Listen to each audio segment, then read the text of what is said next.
Bali, ilang kilo lahat ng gagawin natin? Na 6 kilos lahat yan. So, gumawa muna kami ng brine solution. Ito yung asin at saka may tubig. 1:5. Anong 5? 5 yung water, 1 cup. 5 cups yung water, 1 cup yung salt. Rock salt. Yung rock salt, 1 cup. 5 tubig. Yes.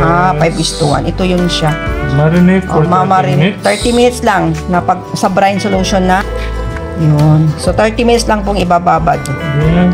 Okay, ito po.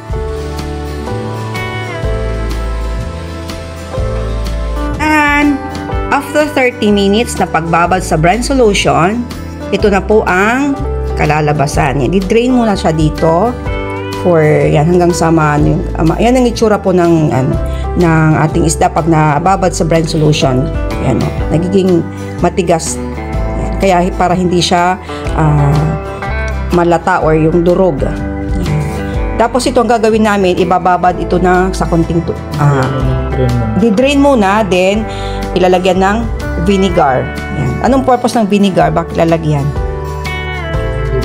Para hindi daw langawin. So, later, babalikan natin. Yan, dip muna sa vinegar. Yan po ang ginagawa para hindi po langawin ang gagawing daing. Po. Ito po ang technique ng aking mahal na huyab. Yan, dip lang. Dip lang siya, hindi binababad. Pero actually, meron ng suoy yan. Meron ng yun lang. So, ang mangyari, ang style na yun, tingnan yung tsura. Less than sa Okay, so lahat po yan, 6 kilos. Lalagyan po yan ng ito po, dip with vinegar. Okay.